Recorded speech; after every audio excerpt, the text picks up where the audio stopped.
Dear students, very good morning. Advance Indian economy के जिस topic पर हम चर्चा कर रहे थे, मैंने पहले भी कहा था कि ये टॉपिक काफ़ी विस्तृत है और परीक्षा की दृष्टि से भी महत्वपूर्ण है। इसलिए आज हम उसी टॉपिक के एक अगले पहलू की बात करेंगे। क्या हरित क्रांति की भारत को आवश्यकता है, यानी जो 1966-67 में पहली हरित क्रांति देश में आई थी, लागू की गई थी, क्या उसी तरह की एक महत्वाकांक्षी दूसरी हरित क्रांति की भारत को आवश्यकता है या नहीं। इसके लिए हमें ये देखना पड़ेगा कि भारत में वर्तमान में खाद्यान्नों की क्या स्थिति है और भूख की क्या स्थिति है, कुपोषण की क्या स्थिति है। ये एक बहुत मोस्ट डिबेटेबल टॉपिक रह चुका है कि भारत को अभी भी दूसरी हरित क्रांति को लागू करने की आवश्यकता है, क्योंकि पिछली हरित क्रांति को लगभग 6 दशक होने को आए और इस 6 दशकों के दौरान जनसंख्या में लगभग 3 गुना वृद्धि हो चुकी है, 3 गुना से भी अधिक वृद्धि हो चुकी है। हालांकि खाद्यान्न उत्पादन भी बढ़ा है, लेकिन वर्तमान में जो जलवायु परिवर्तन जैसी वैश्विक चुनौतियां समक्ष खड़ी हैं, तो आवश्यकता है कि भारत को दूसरी हरित क्रांति को लागू करना चाहिए, क्योंकि हमारा युद्ध अब भूख, कुपोषण, बीमारी, बेकारी से है। पिछली हरित क्रांति के बाद ये माना गया था कि शायद देश को भूख से, कुपोषण से छुटकारा आने वाले कुछ वर्षों में मिल पाएगा, लेकिन ऐसा हुआ नहीं। इसके पीछे अनेक कारण रहे हैं। हरित क्रांति के दौरान मुख्य रूप से ये तय हुआ था कि देश में प्रति हेक्टेयर उत्पादकता में वृद्धि हो, प्रति व्यक्ति अनाज की उपलब्धता में वृद्धि हो, प्रति व्यक्ति का जो स्वास्थ्य की दृष्टि से पोषण होना चाहिए वह समुचित ढंग से हो, और उसके साथ साथ देश खाद्यान्नों के मामले में आत्मनिर्भर बने। उस समय जो नीतियाँ अपनाई गई थी, उन नीतियों में कालांतर में बहुत कुछ तब्दीली नहीं की गई। सरकारों की उदासीनता के चलते कृषि की तरफ सरकारों ने 1990 के बाद विशेष रूप से जब से आर्थिक सुधार लागू हुए हैं, तब से कोई विशेष ध्यान नहीं दिया है। छुटपुट परिवर्तन, छुटपुट बदलाव होते रहे हैं, लेकिन जहाँ तक सरकार की तरफ से सार्वजनिक निवेश बढ़ाना चाहिए था, उस दिशा में कोई प्रोग्रेस नहीं हुई है, और जिसके चलते अब कृषि पर संकट के बादल मंडराने लगे हैं।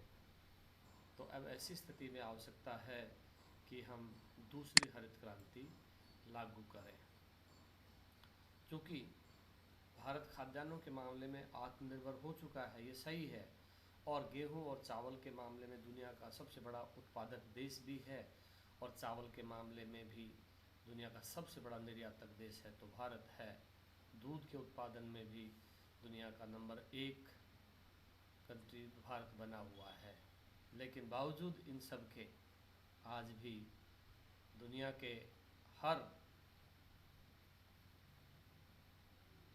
का हर चौथा व्यक्ति भूखा है, वो भारतीय है।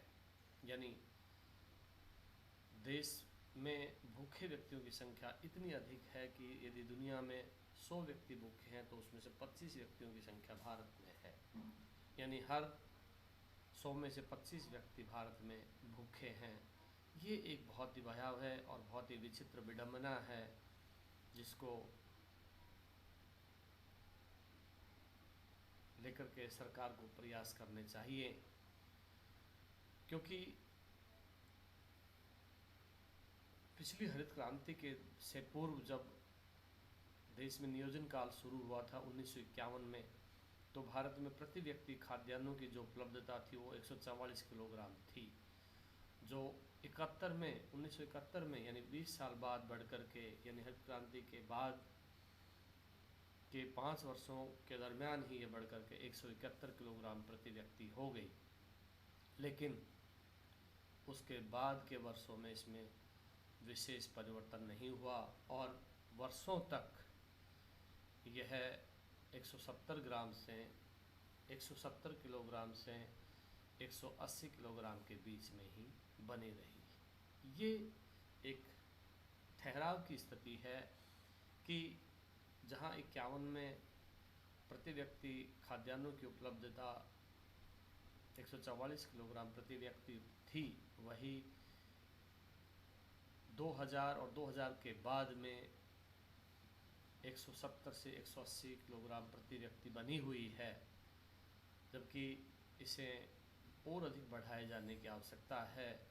क्योंकि आने वाले वर्षों में कई तरह की चुनौतियां खेती के समक्ष आने वाली हैं, जिसमें जलवायु परिवर्तन मुख्य रूप से है। तो ऐसी स्थिति में आशंका है कि प्रति व्यक्ति खाद्यान्न उपलब्धता कहीं कम ना हो जाए। इसके बाद दूसरी बात यह है कि अधिक पौष्टिक दालों और बाजरा जैसे अन्य प्रकार के जो मोटे अनाज हैं, उनके स्थान पर गेहूं और चावल की खपत अब बढ़ने लगी है। कहने का तात्पर्य कि अब देश में बजाय मोटे अनाजों की तुलना में गेहूं और चावल जैसे खाद्यान्नों की 12 महीना मांग है वो बढ़ने लगी है। पहले देश के कुछ हिस्सों में वर्ष भर बाजरा, ज्वार जैसे अनाज खाए जाते थे, लेकिन धीरे धीरे रहन सहन और खान पान के बदलाव के चलते अब इनकी खपत बढ़ने लगी है। इसलिए भारत के समक्ष एक बड़ी चुनौती ये है कि अब वह चावल और गेहूं का उत्पादन बढ़ाने के लिए विशेष प्रयास करे। एक तथ्य ये भी है कि भारत में लगभग 5 लाख दुकानों के माध्यम से गरीब लोगों को पीडीएस के मार्फत सस्ती दरों पर उचित मात्रा में आसान तरह से खाद्यान्न, गेहूं और चावल उपलब्ध करवाया जा रहा है। लेकिन दुर्भाग्यवश भारत में खाद्यान्न उत्पादन की वृद्धि के बावजूद पीडीएस के मार्फत उत्पादन खाद्यान्न उपलब्ध करवाने के बावजूद देश में कुपोषण के मामलों में कमी नहीं आई है। जहां एक और पिछले 2-3 दशकों में आर्थिक वृद्धि की दर में बढ़ोतरी हुई है। ये सही है कि 1991 के बाद के आर्थिक सुधारों में आर्थिक वृद्धि की तरफ ध्यान दिया गया, चाहे वो कृषि की हो, चाहे वो व्यापार की हो, चाहे निर्यात की हो, चाहे वो औद्योगिक उत्पादन की वृद्धि दर रही हो। लेकिन यदि इसकी क्वालिटेटिव एस्पेक्ट यानी इसके गुणात्मक पक्ष को देखा जाए तो इसकी तरफ सरकारों का रवैया उदासीन रहा। सिर्फ और सिर्फ आर्थिक वृद्धि दर के बढ़ने मात्र से हर व्यक्ति को पोषणयुक्त भोजन मिले ये आवश्यक नहीं है, और यही वजह रही कि आर्थिक वृद्धि तेज होने के बावजूद देश में गरीबों की संख्या और कुपोषित व्यक्तियों की संख्या में कोई कमी नहीं आई है। आज भी जैसा मैंने ऊपर भी कहा कि लगभग हर चौथा व्यक्ति दुनिया में भूखा है, वो भारतीय है। अंतर्राष्ट्रीय खाद्य नीति अनुसंधान संस्थान के 2018 के ग्लोबल हंगर इंडेक्स रिपोर्ट के मुताबिक भारत का स्थान, जहां 2018 में 119वीं रैंक से घटकर 2018 में 103 पे आ गया। यानी अभी भी भारत में बड़े पैमाने पर कुपोषण और भुखमरी व्याप्त है, जहाँ 2018 में 103वां स्थान था दुनिया के 119 देशों में से। तो कहने का तात्पर्य ये है कि देश में कुपोषित लोगों की संख्या में निरंतर वृद्धि होती जा रही है। और इसके और अगले एस्पेक्ट की भी बात की जाए तो उसमें भी ये कहा कि भारत में 5 साल से कम उम्र के कुपोषित बच्चों की संख्या दुनिया में सबसे अधिक है, जहां अफ्रीका को दुनिया का सबसे भूखा क्षेत्र कहा जाता है, उसकी तुलना में भारत की स्थिति भी कोई बेहतर नहीं है। पिछले 1 या 2 दशकों में बच्चों में कुपोषण की स्थिति में काफ़ी कमी तो आई है, लेकिन अभी भी बच्चों में उम्र के हिसाब से वज़न घटने और बोना लंबाई के अनुसार उनमें बोना रहने की प्रवृत्ति अब बढ़ रही है। यानी कुल मिलाकर के भारत में कुपोषण के चलते बच्चों में बोनेपन की शिकायत और बच्चों में उम्र के हिसाब से कम वज़न की शिकायतें अब आम हैं। और इसके चलते देश में जो मैन पावर है, जनशक्ति है, उसका स्वास्थ्य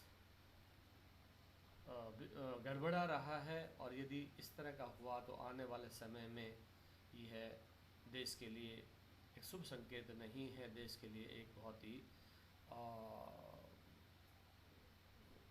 दुर्भाग्यपूर्ण स्थिति होगी। इसके बाद में 2018 की जो वैश्विक पोषण रिपोर्ट है उसके अनुसार 5 वर्ष से कम उम्र के लगभग 21% बच्चों में वजन घटने और 38% बोलनेपन की शिकायत करते हुए मिले। यानी देश में अभी भी बड़े पैमाने पर कुपोषण की वजह से बोनापन की शिकायत अहम है। बच्चों का जो लंबाई है वो कम हो रही है औसतन, और उनका वज़न उम्र के हिसाब से भी कम हो रहा है। भारत में कैलोरी की अधिक मात्रा में खपत के कारण अति पोषित लोगों की संख्या में भी तेज़ी से वृद्धि हो रही है। ये एक बहुत एस्टोनिशिंग फैक्ट है, आश्चर्यजनक तथ्य है कि भारत में अब विशेष रूप से शहरी क्षेत्रों में 5 से 19 आयु वर्ग के किशोर बच्चे और बच्चियों में उनकी उम्र से अधिक वज़न होना और मोटापा होना, यानी उनका मोटा होना, ये आम हो चला है। और इसका कारण है अतिपोषण, क्योंकि आजकल बच्चों में फास्ट फूड खाने की प्रवृत्ति बहुत आम हो गई है, जिसके चलते बच्चों में ये समस्या खड़ी हो रही है और जिसके चलते उनमें मधुमेह जैसे रोग या दूसरे अन्य असंचारी रोगों की गिरफ्त में बच्चे आ रहे हैं, जिसके चलते नीति निर्माताओं की और देश में जो पॉलिसी मेकर्स हैं उनकी चिंताएं बढ़ने लगी हैं कि इस तरह से यदि देश की जनरेशन, देश की युवा शक्ति इस तरह से बोनेपन का शिकार हुई या मोटापे का शिकार हुई या कम वजन उम्र के हिसाब से यदि कम वजन वाली युवा शक्ति हुई तो उससे देश के आर्थिक विकास पर प्रभाव पड़ना लाजमी है। इसके बाद भारत में कुपोषित रहने का एक बहुत बड़ा कारण है ग्रामीण क्षेत्रों में बड़े पैमाने पर गरीबी, और शहरी क्षेत्रों में भी जहां ग्रामीण क्षेत्रों में यह गरीबी 25% तक देखी गई, वहीं शहरी क्षेत्रों में 14% तक। यानी कुल मिलाकर के भारत में गरीबी का आंकड़ा बहुत बड़ा है। और इसका मुख्य कारण है कृषि उत्पादकों और उपभोक्ताओं के बीच कारोबार की शर्तों में बदलाव और कृषि क्षेत्र के लिए पर्याप्त मात्रा में निवेश करने में सरकार की विफलता। इस तरह से 1975 में सरकार ने पोषण युक्त भोजन उपलब्ध करवाने के लिए समन्वित बाल विकास परियोजना शुरू करी और 1995 में मिड डे मील स्कीम शुरू करी। और इन दोनों स्कीमों के चलते देश में उम्मीद की गई थी कि सभी वर्गों के बच्चों का औसत स्वास्थ्य अच्छा रहेगा, लेकिन ऐसा हुआ नहीं।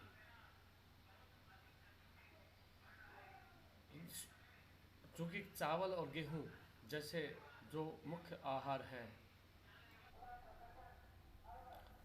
चावल और गेहूँ जैसे जो मुख्य आहार हैं, उन पर निर्भरता बढ़ी है और इसके चलते अब देश में इनकी मांग भी तेज़ी से बढ़ रही है। इसलिए सरकार को इस पर विशेष रूप से ध्यान देना चाहिए।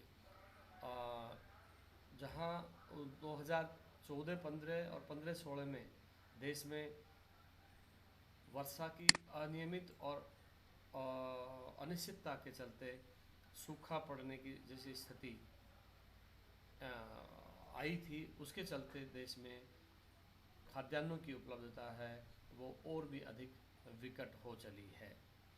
कहने का तात्पर्य ये है कि देश में अब विशेषज्ञों के अनुसार बढ़ती हुई जनसंख्या के लिए 2020-21 तक अनुमान लगाया गया कि लगभग 281 मिलियन टन यानी 28 करोड़ टन से भी अधिक खाद्यान्नों की खपत होगी, खाद्यान्नों की ज़रूरत होगी और इसके लिए भारत को प्रति वर्ष कम से कम 2% की दर से कृषि विकास दर को प्राप्त करना होगा। और इसके साथ साथ जो सार्वजनिक निवेश की जो घटती हुई प्रवृत्ति है, उसको भी सरकार को नज़रअंदाज नहीं करना चाहिए, उसको भी बढ़ाना पड़ेगा और सार्वजनिक निवेश के बढ़ने पर ही निजी निवेश बढ़ाना संभव हो सकता है। कहने का तात्पर्य ये है कि देश में बड़े पैमाने पर भुखमरी है, गरीबी है, कुपोषण है, विशेष रूप से महिलाओं और बच्चों में। तो इसके लिए सरकार को व्यापक आधार वाली दूसरी हरित क्रांति को तुरंत लागू किया जाना चाहिए, अन्यथा हमें उन्हें विदेशों से आयातों पर निर्भर होना पड़ेगा, जो कि न केवल देश की अर्थव्यवस्था के लिए ही नुकसानदेह होगा, बल्कि यह आर्थिक विकास के लिए भी एक बहुत बड़ा घातक कारण हो सकता है। आज के लिए इतना ही। बहुत बहुत धन्यवाद।